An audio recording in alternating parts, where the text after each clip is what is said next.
noite a todas e todos. Bom, antes da gente começar, eu queria agradecer a Maria José Mozan pela generosidade, pela disponibilidade em comentar esse novo filme do Silvan Jorge.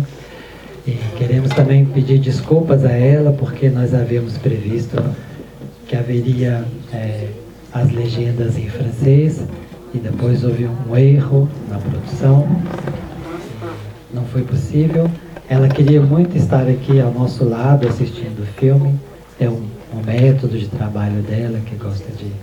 Ela já tinha visto o filme, mas ela gostaria de rever o filme ao nosso lado, aqui na sala, não foi possível. Nós pedimos desculpas a ela e agradecemos imensamente a participação dela aqui. Nós combinamos que ela vai fazer um pequeno comentário. A Alice fará a tradução aqui conosco. E se tiver um tempinho, a gente pode conversar um pouco ainda sobre o filme. Temos pouco tempo, né? 8 horas já tem outro filme, não é, Ribão?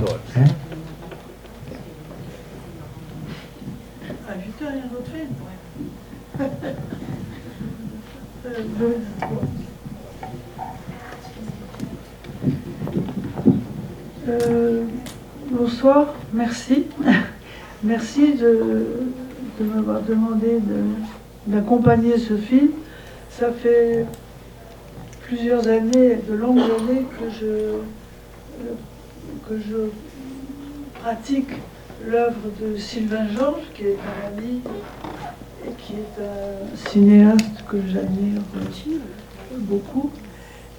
Et ce que vous venez de voir est la troisième partie d'une trilogie de 3 films. Avant cette trilogie, je tiens à dire que Sylvain Georges a fait 2 films qui m'intéressaient beaucoup. D'ailleurs, il y en a un sur lequel j'ai longuement écrit. L'un qui s'appelle Paris est une fête et qui accompagne un émigré congolais dans Paris pendant toute une nuit. Et le deuxième, qui était autour de ce qui s'est passé à la Puerta del Sol, sur la grande place de Madrid, à l'époque où il y avait en France, à Paris, Nuit debout,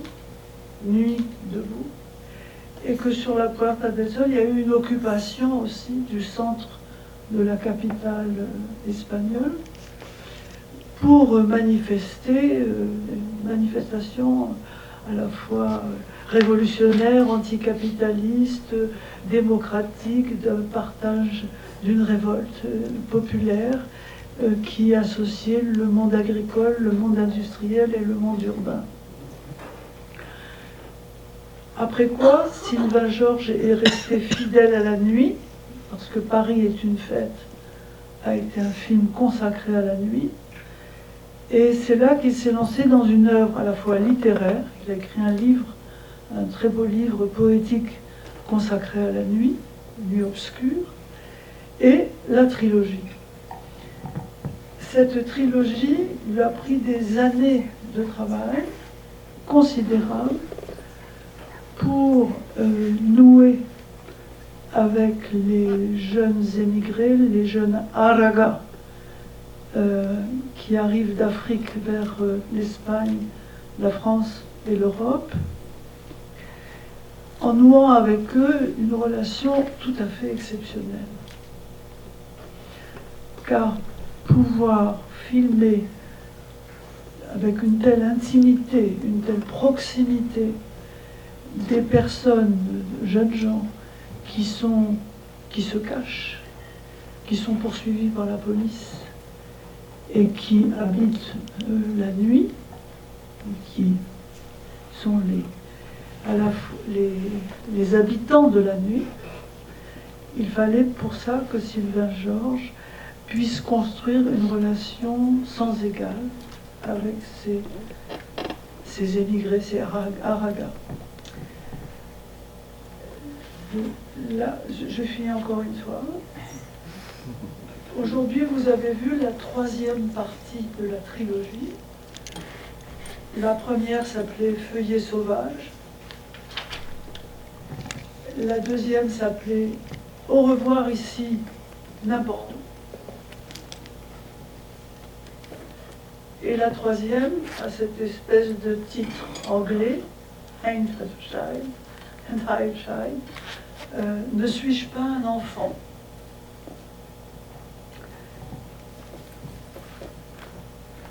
Alors je m'arrête et je reprendrai. Tout ça, c'était pour mettre en perspective cette œuvre dans l'œuvre générale de Sylvain Georges. Bom, boa noite. Ela agradece o festival, o convite e também por estar acompanhando o filme hoje. Ela então acompanha a obra do Sylvain Georges já tem muitos anos, ela admira muito o trabalho dele.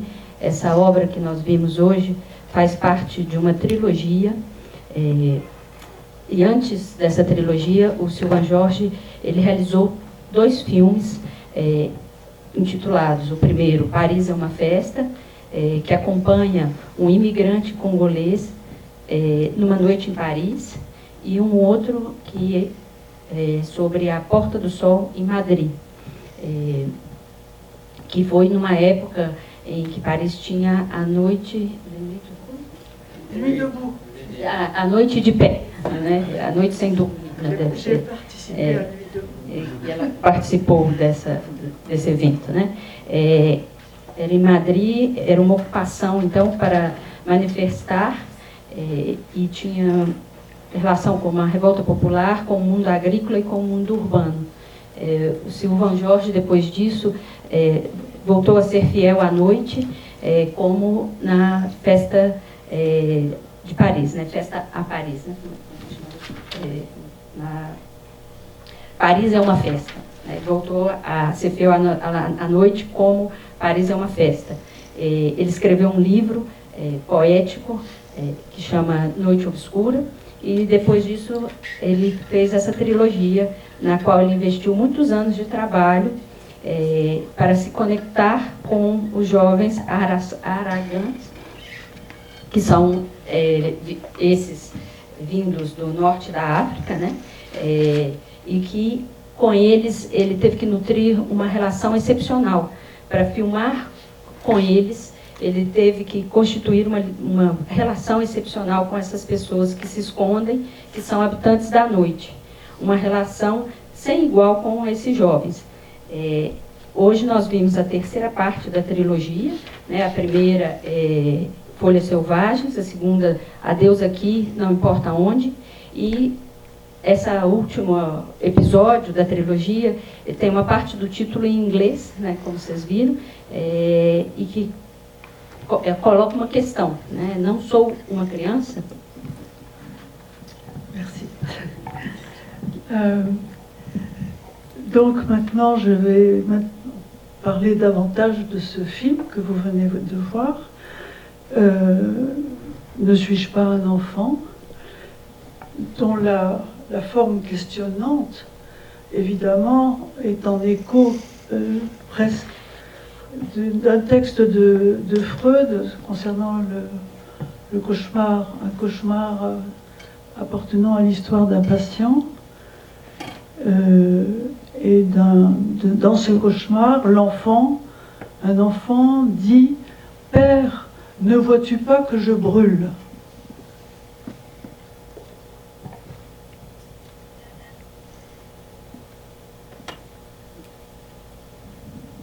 Bom, então, eu vou falar um pouco desse filme que a gente viu.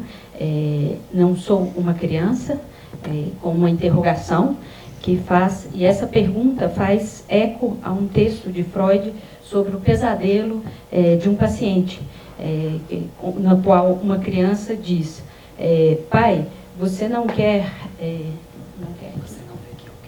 você não vê que eu queimo?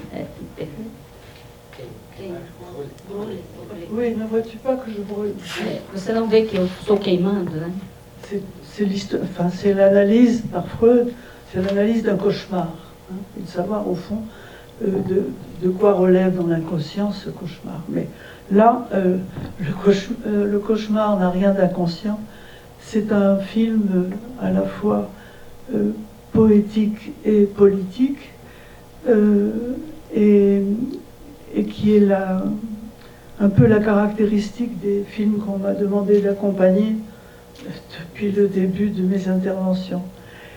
Je dois dire que le premier lien que je fais est avec le premier film que j'ai accompagné la semaine dernière, qui est le film de Kieslowski, Décalogue Ocean, Décalogue 8, où il s'agit effectivement de la responsabilité qu'ont les vivants et les adultes des enfants. Que les enfants méritent une attention d'autant plus singulière qu'ils sont, par définition, désarmés, dépendants, et dépendants de parents. Et là, donc, on a affaire, une fois de plus, comme dans Décalogue Ocean, à la question de l'orphelin. C'est un film qui est peuplé d'orphelins, qui évoque éventuellement de temps à autre, par le téléphone ou leur conversation, leur père, leur mère, leur oncle. Mais c'est le choix, la nécessité d'un choix vital, devenir orphelin. Et donc, se proposer, prendre le risque d'être ou non adopté. Et c'est un thème sur lequel j'ai particulièrement travaillé en votre compagnie. À savoir que l'hospitalité n'a rien de familial.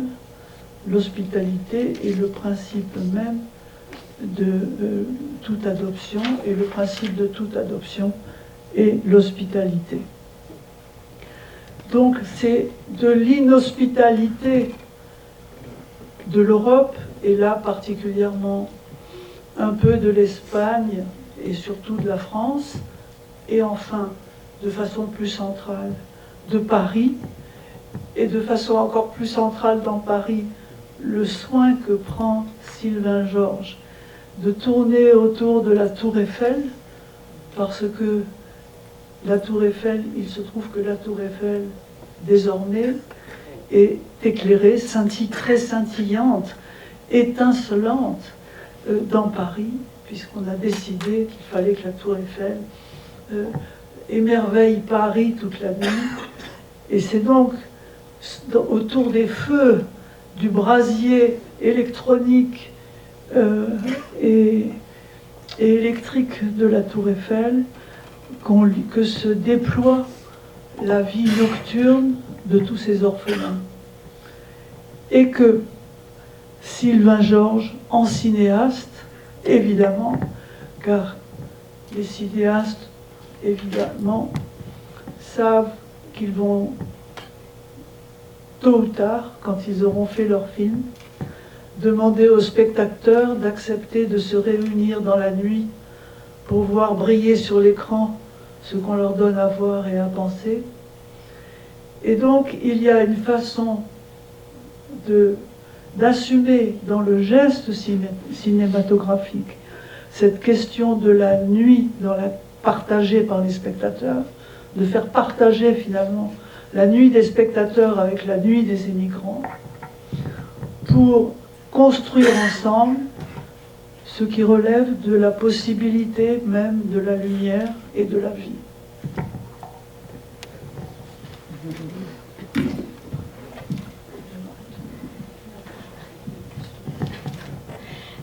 Então, ele vai partir dessa análise desse pesadelo, né? Bom, falando um pouco do Freud, né? Ela retoma um pouco a ideia do Freud e do inconsciente.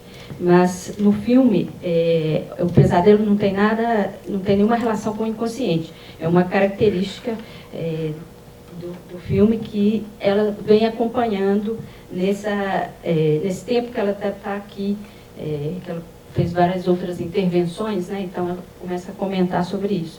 E um primeiro filme, então ela vai fazer uma relação com esses outros filmes, né? Um primeiro filme que ela viu foi o Decálogo 8 do Kilovski,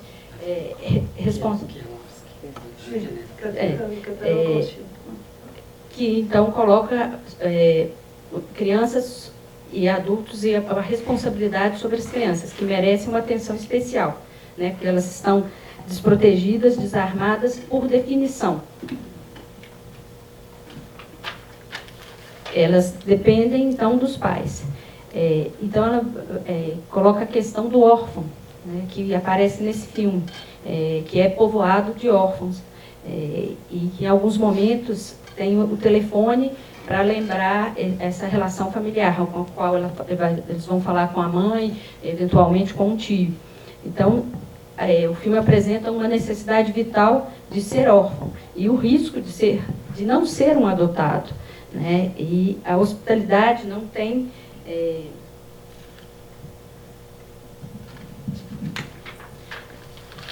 nada de familiar ali. Tem um princípio da adoção que é a hospitalidade. O filme, então, vai circular na Europa, na Espanha, na França e, mais especialmente, em Paris. E o Sylvain Georges tem um cuidado de trabalhar especificamente em Paris em torno da Torre Eiffel, né, que é brilhante, iluminada toda a noite, que ela coloca a imagem de um fogo elétrico, que é a torre, no qual gira a vida desses jovens. Sylvain Georges sabe que eles vão pedir em algum momento ao espectador de se reunir durante a noite para ver esse gesto cinematográfico, para dividir a noite entre os espectadores e os jovens. Donc, je poursuis maintenant dans cette troisième partie de la trilogie Nuit obscure, pour entrer davantage dans la structure du film, la construction du film, qui est très architecturée.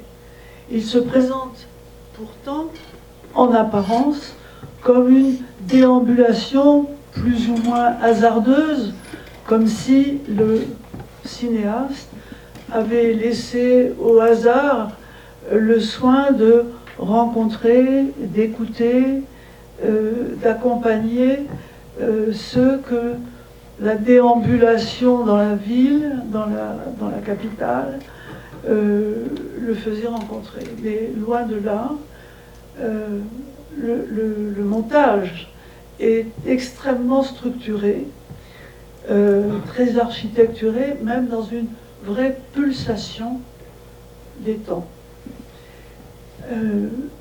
Le film ne commence pas tout à fait dans la nuit.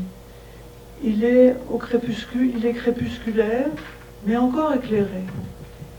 Et la première population vers laquelle il nous demande de poser nos regards et d'écouter la plainte et la joie et la vitalité, ce sont vraiment des enfants, non pas des petits-enfants, mais malgré tout des enfants qui ont plutôt entre 10 et 13, 14 ans au maximum. Et ces enfants ont des comportements extrêmement ludiques, infantiles, et en même temps très matures. Infantiles au sens où ils ont toujours envie de se battre, de jouer, et d'être de garder, de préserver cette forme d'insouciance ou de manque de prévision et de prudence que peuvent avoir les enfants, mais en même temps, on les sent déjà, malgré tout, habités par la nécessité de trouver un vêtement pour avoir chaud, un toit pour ne pas avoir non plus froid et pour pouvoir dormir. Et tout cela reste très juvénile.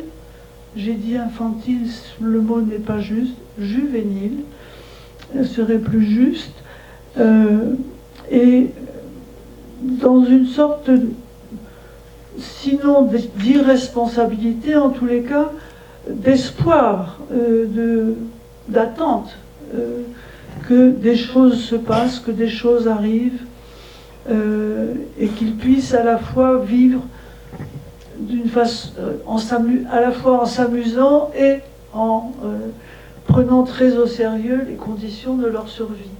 Donc il y a chez cette première population, qui est la plus jeune du film, une espèce de pulsation paradoxale, enfin de dialectique, entre une précocité impérieuse de maturité et une immaturité joyeuse qui fait que la vie est encore en eux porteuse de rire, de plaisanteries, de fausses bagarres. Et donc on les suit. Et c'est une première façon.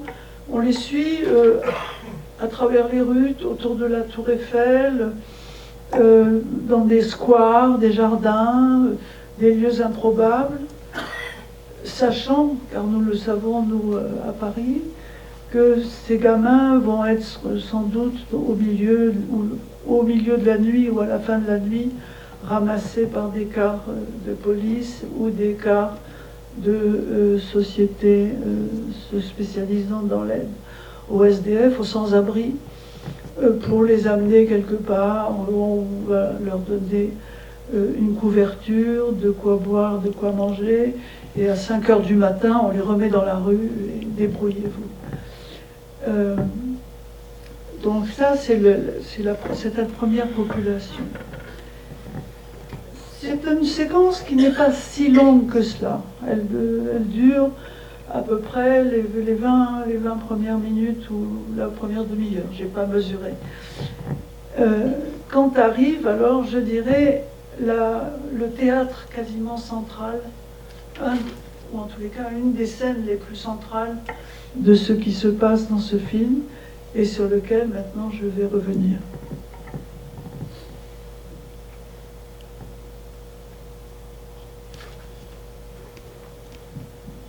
Bom, então, essa terceira parte da trilogia tem uma estrutura fílmica muito arquitetural. Ela parece inicialmente uma deambulação, parece que o cineasta vai ao azar, como se estivesse indo sem rumo. Mas a montagem é muito estruturada, em uma pulsão do tempo. O filme começa, claro, como uma primeira população que é vista pelo filme, né, que na verdade são crianças, não muito pequenas, mas crianças entre 10 e 14 anos, e que tem um espírito lúdico, infantil e maduro ao mesmo tempo. Infantil porque tem brigas, jogos, tem uma falta de prudência, né? Mas ao mesmo tempo tem uma necessidade de encontrar roupa, de encontrar abrigo para o frio ou abrigo para dormir. Eu falei infantil, mas infantil não seria bem o termo seria juvenil, com essa irresponsabilidade e ao mesmo tempo uma esperança de que algo aconteça e que possam viver ao mesmo tempo no divertimento, mas também tem algo sério envolvido, né? Essa primeira população do filme tem uma pulsão dialética, uma precocidade e ao mesmo tempo uma falta de maturidade, alegre e cheia de vida. É uma vida cheia de alegrias e falsas brigas.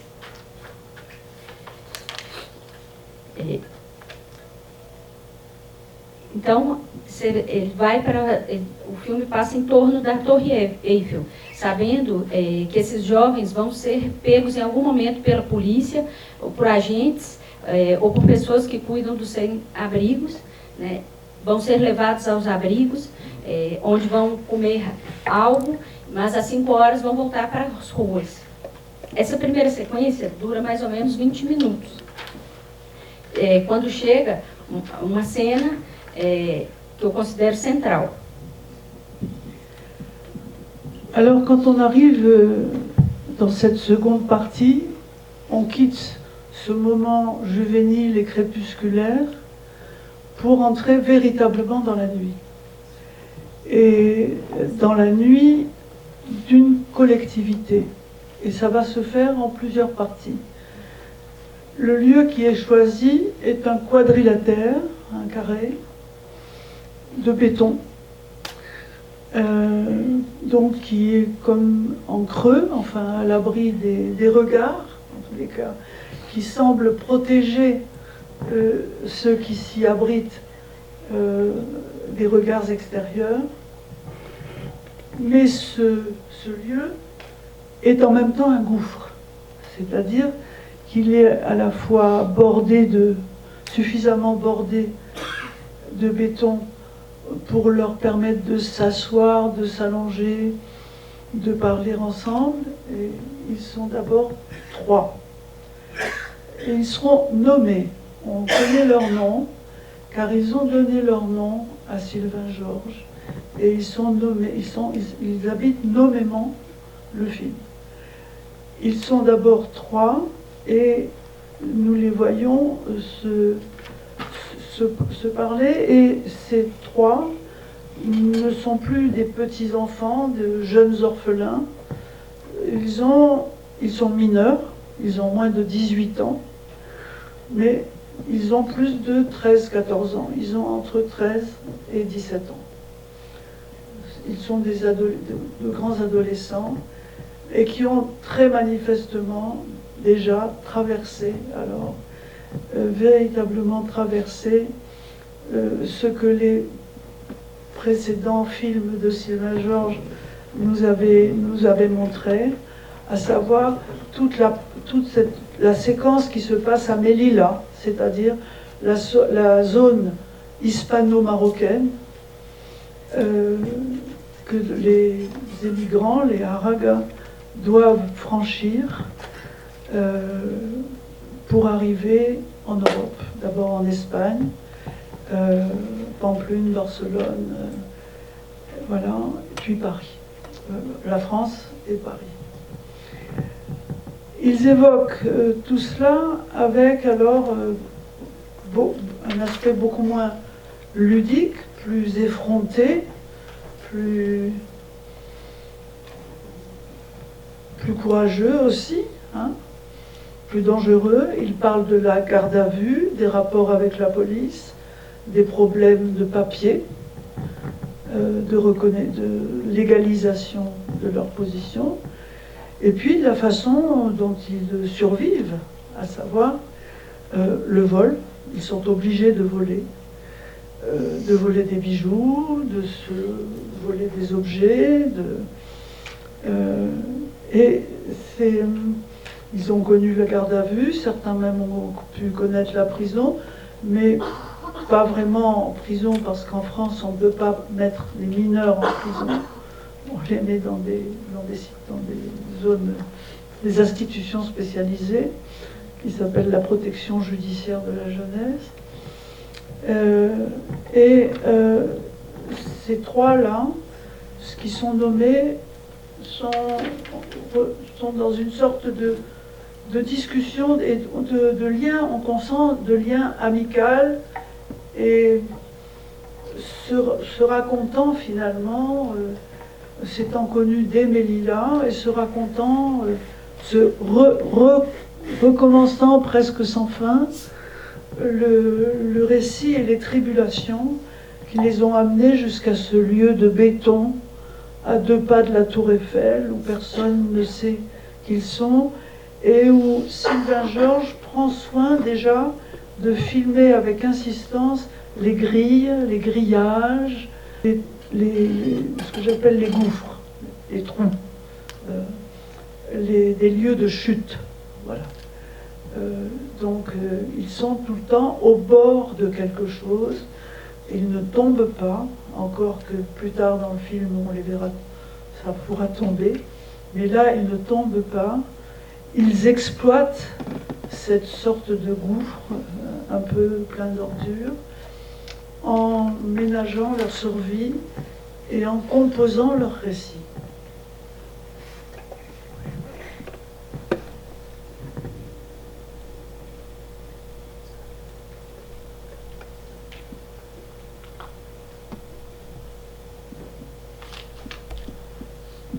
C'est donc la deuxième partie du film.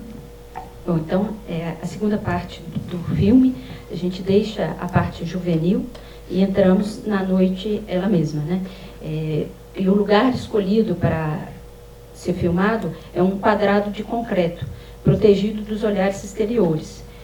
Esse lugar tem bordas de cimento, onde os jovens podem assentar e mesmo se deitar. Os 3 jovens são nomeados por Sylvain Georges. Ele sabe o nome desses 3 porque eles se apresentam ao Sylvain Georges. Eles então conversam entre si, né? E não são mais crianças, mas têm menos de 18 anos. Têm entre 13 e 17 anos. São grandes adolescentes que já atravessaram o que nos filmes precedentes do Sylvain Georges, uma sequência dessa zona a qual os aragás devem vencer para chegar à Europa. Pamplona, Madrid, todos esses lugares já foram ultrapassados até eles chegaram em Paris. Os 3 jovens, então, eles evocam tudo isso, tudo que eles viveram de uma forma lúdica. E a gente pode ver também nesse lugar a relação com a polícia, com os documentos, com a questão da legalização dos documentos e de como eles sobrevivem, né? Eles contam como eles sobrevivem, que são roubos, eles são obrigados a roubar para sobreviver. Então roubam anéis, pulseiras, e alguns deles conhecem a prisão, né? Ou melhor, não a prisão, porque na França os menores não podem ir para a prisão, eles vão para um sistema de proteção judicial juvenil. Então, esses 3 que têm nomes, né, que são nomeados, têm uma ligação, uma relação amigável, e eles começam a se contar quase que sem fim, né, recomeçam a refazer suas deambulações que levam a esse quadrado de cimento. O Sylvain Georges, então, ele vai filmar quase em insistência esses pilares de cimentos. E os jovens estão sempre na borda, quase caindo, mas não caem. Esse quadrado que também está cheio de lixo, mas que compõe um espaço vital para eles. Ces 3 personnes sont celles dont Sylvain Georges vous a donné des nouvelles à la fin du film. Il prend soin, dans le générique, de les nommer et de dire ce qu'ils sont devenus. Mais ce qui est très frappant, c'est que on ne sent pas la présence de la caméra. C'est-à-dire qu'il s'est débrouillé dans la qualité de relation qu'il a construite, qu'il a pu construire avec ces garçons, avec ces jeunes garçons, que ces garçons ne se sentent pas regardés, ne se sentent pas observés, ne jouent pas pour la caméra. Il n'y a jamais de regard caméra. Alors que le regard et l'écoute de Sylvain Georges est omniprésent et intense, mais avec une délicatesse absolument géniale, il a fait en sorte que tout se passe pour eux comme si il n'y avait pas de caméra. Presque comme si c'était eux-mêmes qui s'étaient presque auto-filmés. C'est-à-dire que Sylvain a véritablement, est arrivé je pense, à quelque chose de l'ordre d'une identification au groupe qui fait qu'il n'y avait pas de regard étranger ni de machine étrangère et qu'il n'y avait rien d'étranger, précisément. Alors que la question, évidemment, de tous ces garçons, de tous ces orphelins, c'est d'être à l'étranger, au milieu des étrangers, et d'être rejeté par cette inhospitalité. Et c'est là que j'ai pu nommer ce que j'appelle l'hospitalité de l'image. C'est-à-dire c'est le geste d'image qui devient l'art même de l'hospitalité. Et il a fait en sorte que la caméra devienne l'outil de l'hospitalité la plus respectueuse, la plus absolue, la plus tendre, la plus indulgente. Et sans prendre d'initiative, du genre je vais vous donner de l'argent pour que vous puissiez vous habiller. Il n'a pas joué non plus à l'ONG, du tout. Il était là, non pas pour se faire oublier, mais pour être parmi eux, avec eux, dans une confiance totale, qui est remarquable. Et c'est à partir de ce moment, justement, je dirais, de familiarité construite, d'hospitalité vraiment construite, que peu à peu s'introduisent l'un après l'autre d'autres protagonistes, et tout d'un coup, enfin pas tout d'un coup, je dis une bêtise, mais progressivement, ce qui se passe sur ce béton, autour de ce gouffre d'ordures et de ces grilles inhospitalières et puantes, hein. Ils étaient 3, puis 4, puis 5, puis 5, et à la fin, ils sont une dizaine. On arrive à ce centre, à ce rassemblement progressif qui fait que toute une sorte de société qui se compose. Ils se connaissent, ils se provoquent entre eux, ils se racontent, ils appellent leur famille, ils parlent de leur larcin, de leur vol, ils cherchent de la drogue parce qu'ils ont besoin de cela pour supporter la faim, l'insomnie, la misère et la solitude. Et ça leur permet aussi d'avoir un petit commerce latéral leur permettant justement d'échanger la drogue contre des choses à manger et de voler de l'argent pour acheter de la drogue. Il y a toute une sorte d'économie, hein, un système économique à petite échelle, mais très efficace, qui leur permet d'avoir une couverture pour dormir, parfois un oreiller, un blouson, de nouvelles chaussures, barbouillés de lait, barbouillés de yaourt, comme des bébés, et en même temps allumant des joints ou cherchant tout d'un coup des armes pour s'auto-agresser. Donc, il y a une longue séquence, hein, sur ce que j'appelle cette scène du gouffre, dans laquelle en même temps se crée de vraies solidarités. On peut tomber, on sera aidé. On s'attend, on prend des nouvelles. Et donc il y a véritablement une sociabilité là, qu'il n'y avait pas dans la première partie avec les petits gamins. Voilà. Là, on sent quelque chose d'une sociabilité, d'un partage, à la fois dans le récit, dans la condition, que Sylvain Georges a voulu filmer le plus lentement possible et au cœur le plus grand de la nuit, c'est-à-dire que tout d'un coup, on a abandonné la tour Eiffel pour la Lune. Et il y a là, tout d'un coup, voilà, un autre régime, un autre rapport à l'espace, qui est tout à fait remarquable. Un autre rapport aux étincelles, le feu, la Lune. Quelque chose comme ça, comme si on convoquait quelque chose de la nature au cœur du monde urbain le plus cruel, le plus sauvage, le plus impitoyable.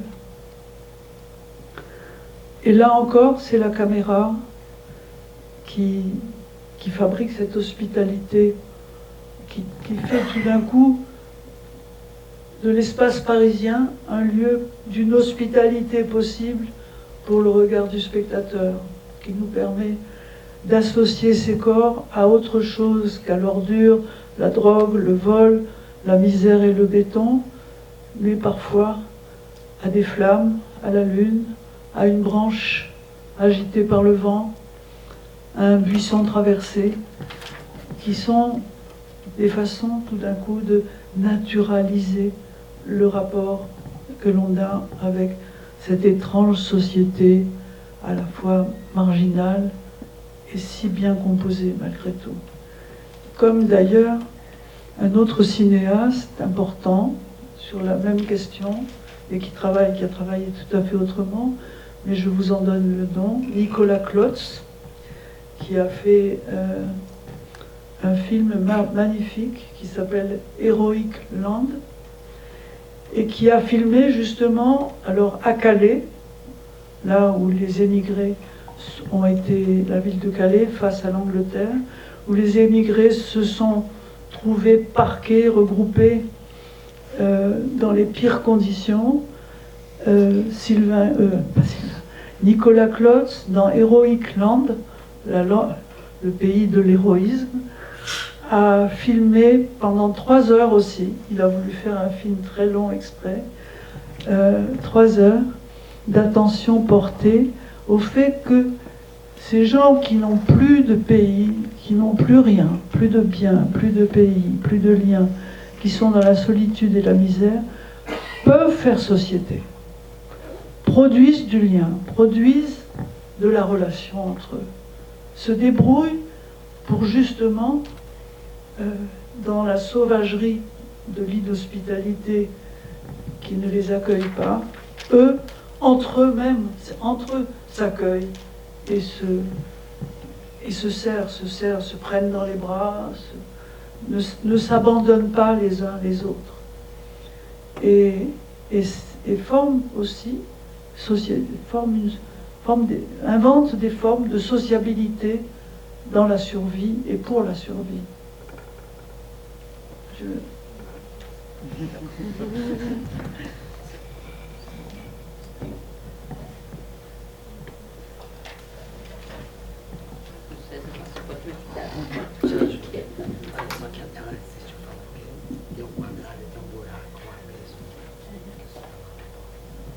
Então, nessa segunda parte,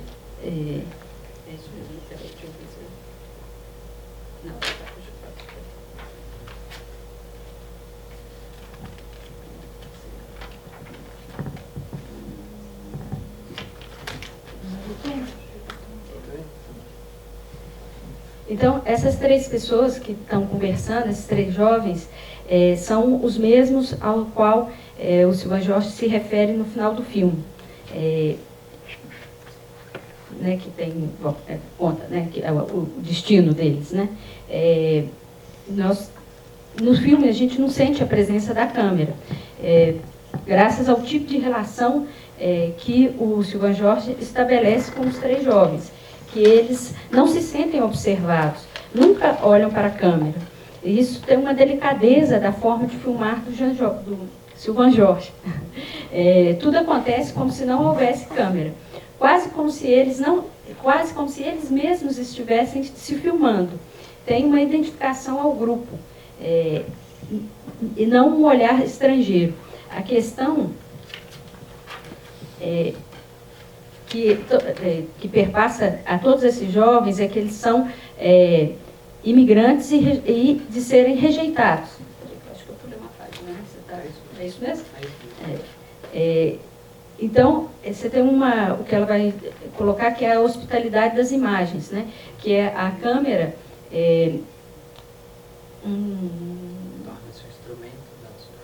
É isso mesmo. A câmera, de forma respeituosa e doce, ela vai se tornar um instrumento da hospitalidade, sem tomar iniciativas próprias. Ele não vai oferecer dinheiro para os meninos, né, para os jovens. Ele não é uma ONG, né? Mas eles estavam em confiança total. Essa hospitalidade é construída, tem uma familiaridade que vai sendo construída. E pouco a pouco, no filme, nesse momento, então, vão aparecendo outros jovens que vão se agregando ao grupo, né? O que acontece em torno do quadrado, que inicialmente parece um ambiente hostil, eles eram 3, depois vão ser 4, 5, e de repente uma dezena. E viram então um agrupamento, um tipo de sociedade, né, que se conhecem, que se provocam, que falam sobre a família, que procuram droga, porque precisam dela para aguentar a fome, o frio, e também para trocar e vender essa droga, né, constituindo um pequeno sistema, um sistema econômico de pequena escala, que permite ter um cobertor, um tênis, um pote de iogurte, e ao mesmo tempo também você tem a possibilidade de conseguir um baseado ou uma arma. Então tem uma longa sequência sobre esse quadrado, né? esse lugar. E um lugar de solidariedade. A gente se vê, a gente se espera e constrói uma solidariedade. E uma sociabilidade também, que não tinha antes na história. O Silva Jorge quis filmar mais lentamente possível. E, de repente, a Torre Eiffel se transforma na Lua, que tem uma outra relação, então, com o espaço. De repente, aparece o fogo, a Lua, que são convocados no seio, como se ele convocasse uma natureza no meio do seio de um mundo urbano, selvagem e impiedoso. A câmera fabrica essa hospitalidade, que faz do espaço de Paris um lugar agora de hospitalidade, para além da miséria, da droga e de todas as misérias que eles enfrentam. Né? Quer completar alguma coisa aí, Perfeito. Então ela vai falar de um outro cineasta, o Nicolas Klotz. Nicolas Klotz. K-L-O-T-Z. Que tem um filme lindo, filmado na cidade de Calais, que é em frente à Inglaterra.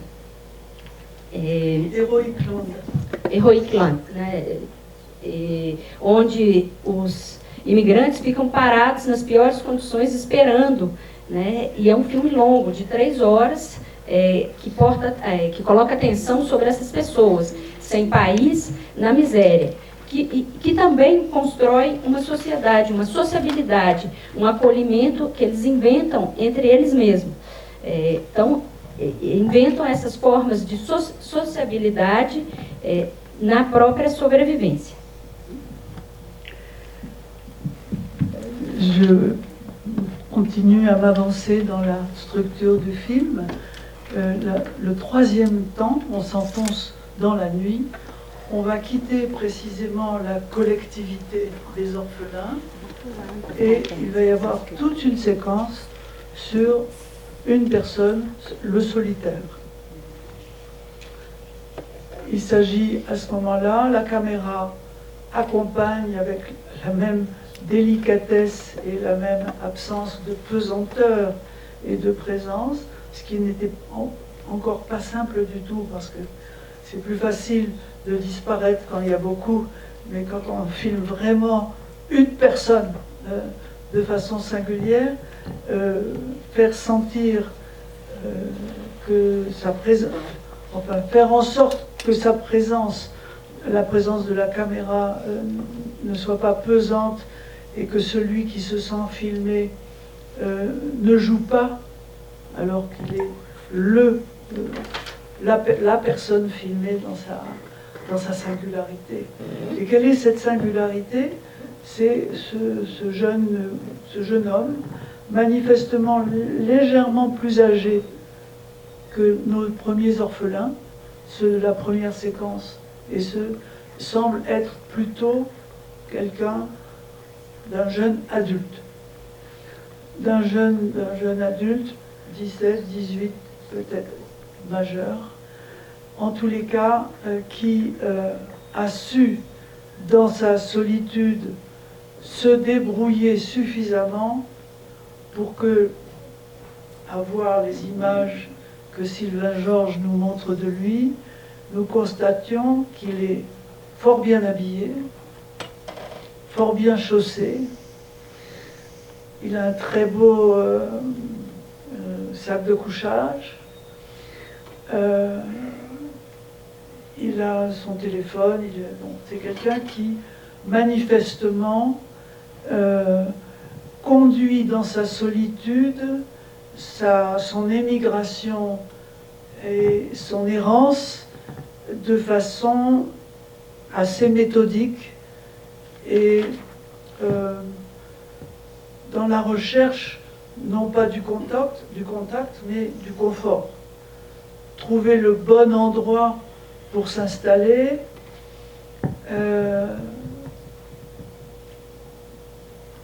la couverture de survie, Sylvain Georges qui évidemment, là on est très loin de la Tour Eiffel, c'est les étincelles métalliques de la couverture de survie qui lui sert je dirais, de brasier cinématographique.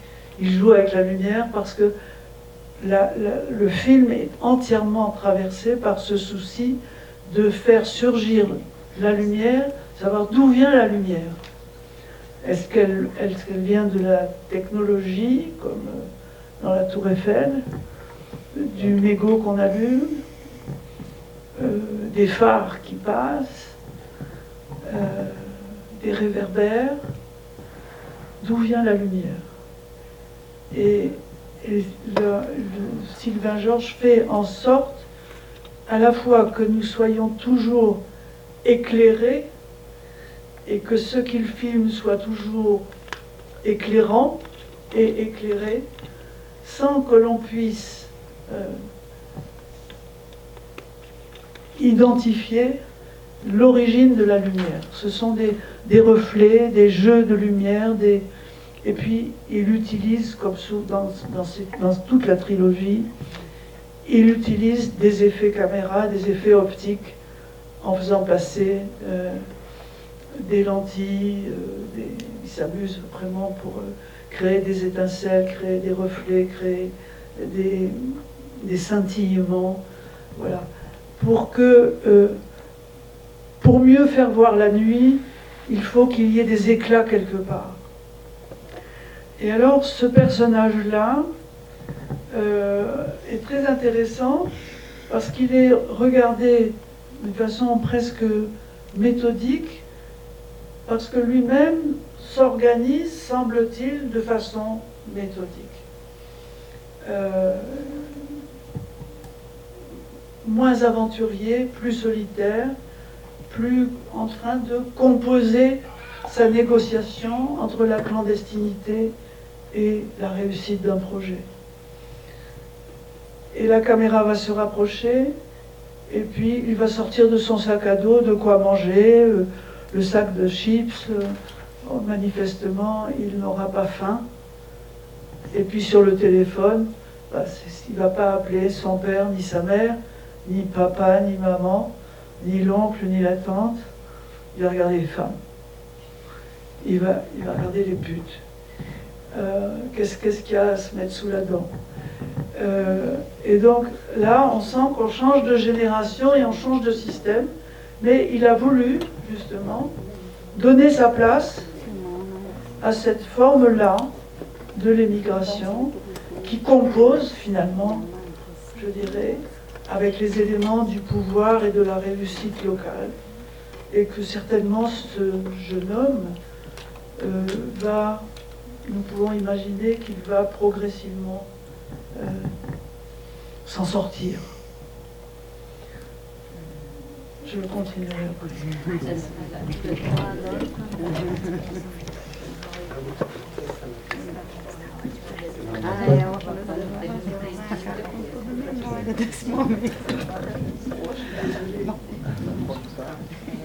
Eu distraí pouquinho aqui, a Alice estava traduzindo tão bem. Vamos lá, recuperar aqui, né?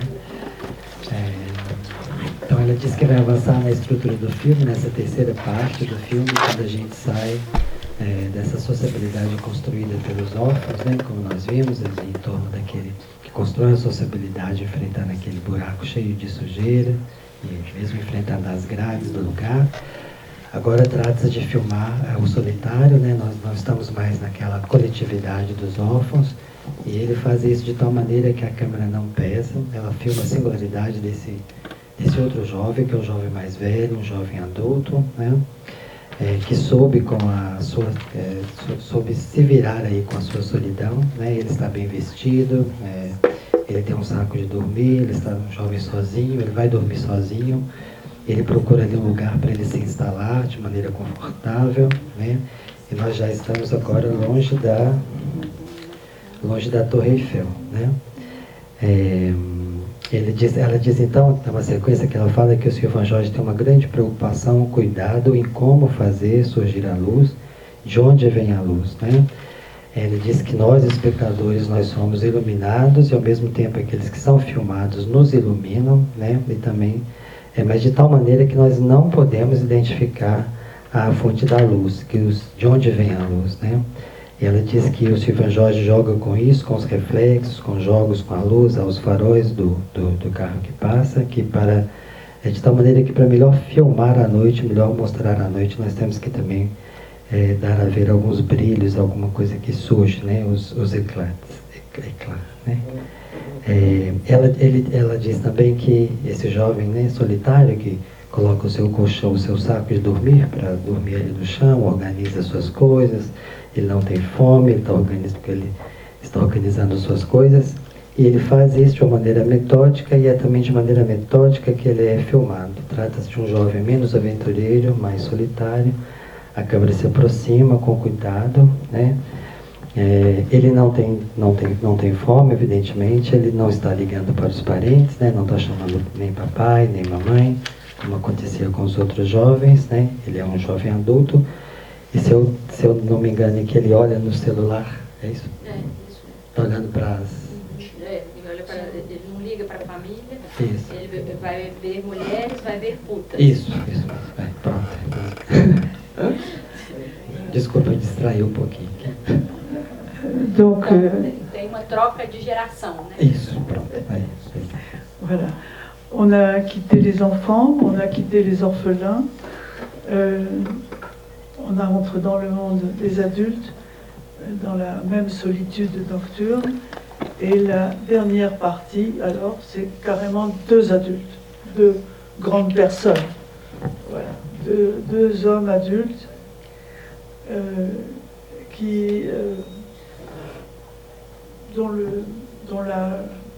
dont l'amitié, les jeux, les échanges, les paroles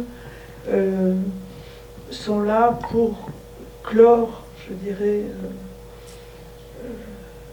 une grande aventure, à savoir, au fond, c'est comme si on avait traversé le temps depuis l'âge, il y a une espèce d'axe temporel dans la maturité croissante des personnes qui sont filmées.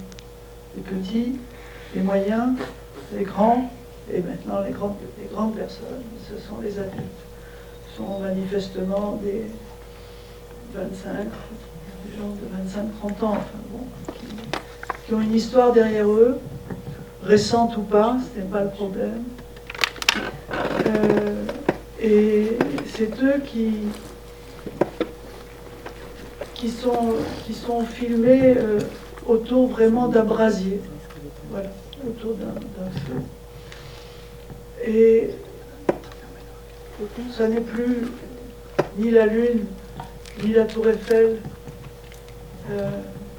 qui sont là pour créer la lumière, mais deux formes, je dirais, de l'éclat, qui est les flammes, le brasier, le feu, et puis les armes.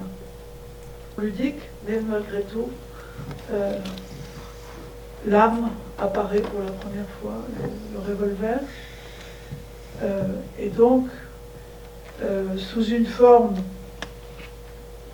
pseudo-agonistique, il n'y a pas de vraie dispute, mais il y a le scénario de la dispute, le scénario du combat, le scénario du feu, le scénario de l'éclat, de la bagarre, du coup de feu, hein, avec les détonations, les pseudo-détonations, voilà. Bagarreuse, ludique, mais qui, sous le signe du jeu amical et complice,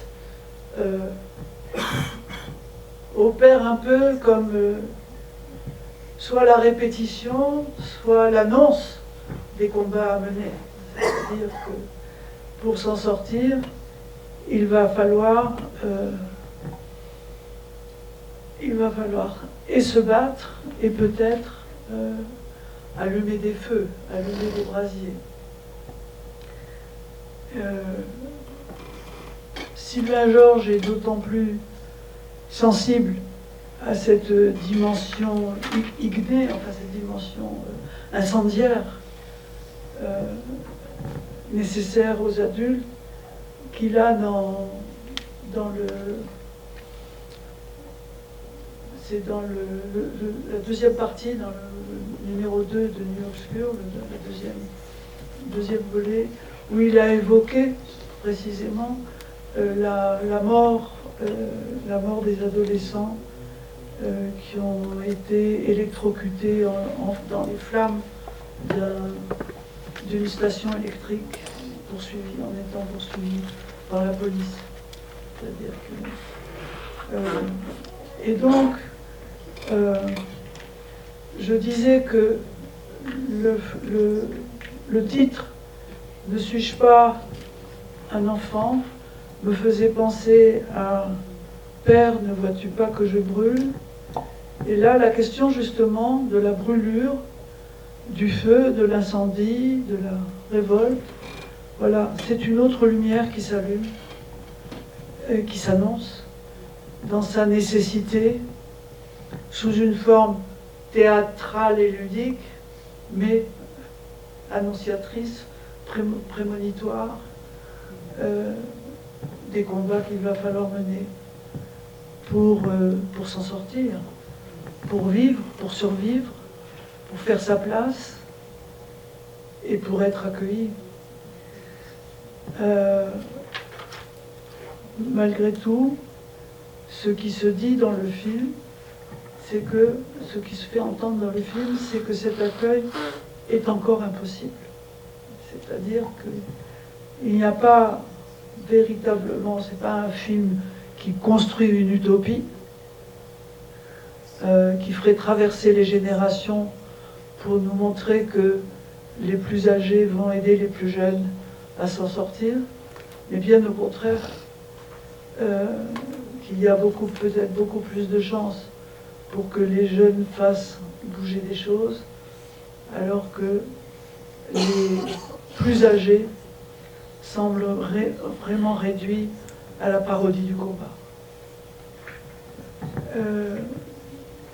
Évidemment, les scènes finales de la police qui éliminent tous ceux qui occupaient la ville, qui occupaient les lieux de la ville, ramènent le spectateur à la réalité fondatrice dont le film veut témoigner et que le film veut construire, à savoir la dénonciation de l'inhospitalité, la violence policière, la solitude des orphelins.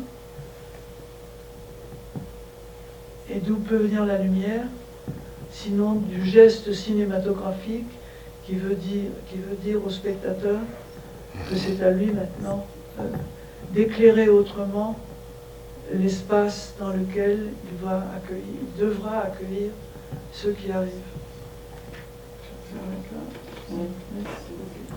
Ah bon, excusez-moi.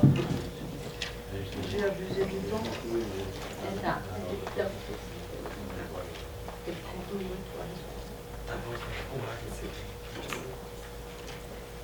Je suis désolée d'avoir dépassé vite.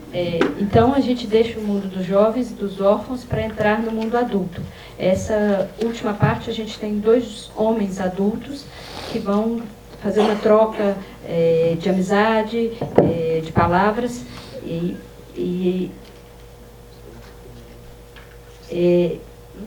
pode ser de experiências.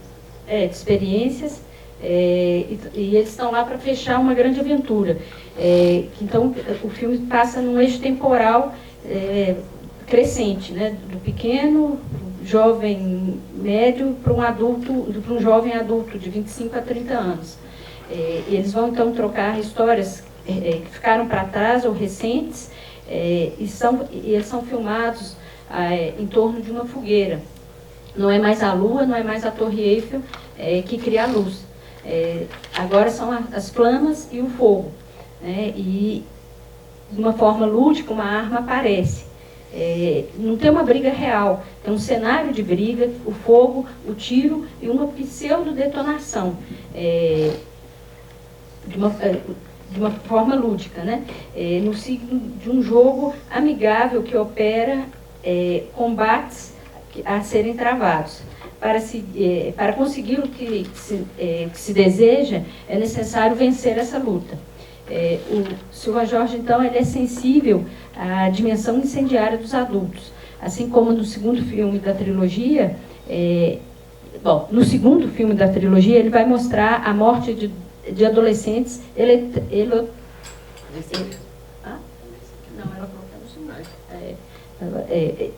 eletrocutados numa estação elétrica. E aí ela volta àquela frase do pai, eu não quero me queimar. Né? O fogo, então, como essa nova fonte de luz, de uma forma teatral e lúdica.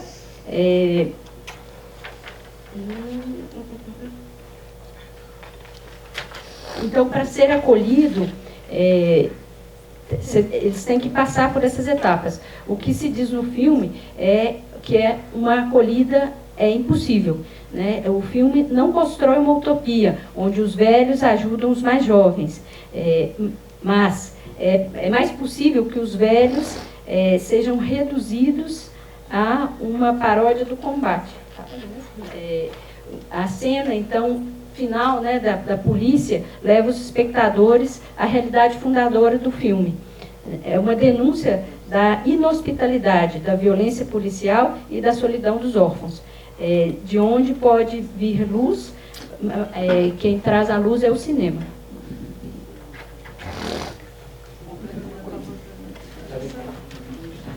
Só para completar um pedacinho, quando ela fala do texto do Freud, né, se eu entendi bem, assim, que esse que está em meio ao pesadelo pergunta ao pai se ele não vê que ele está queimando.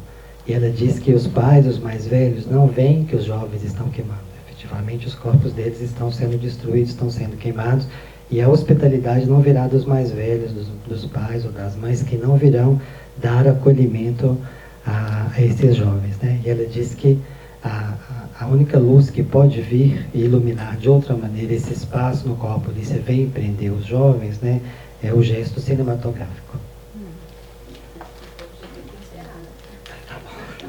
Agora, bem bom.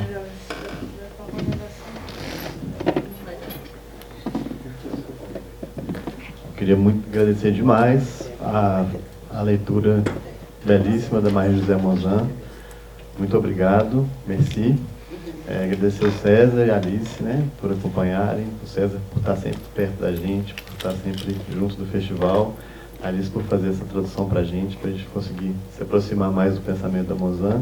E agora a gente vai ter a sessão da Contemporânea Brasileira. Convido todos vocês e todas vocês a continuarem com a gente. Obrigado. Eu queria fazer aqui um agradecimento final, reforçar.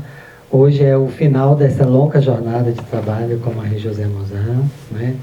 Ela está conosco aqui já 2 semanas, completando praticamente. Eu queria agradecer publicamente à Universidade Federal de Minas Gerais e especificamente ao IEAT, que é o Instituto dos Estudos Avançados Transdisciplinares, que nos permitiram concorrer a uma cátedra. A Maria José esteve aqui conosco graças a essa cátedra do IAT, né?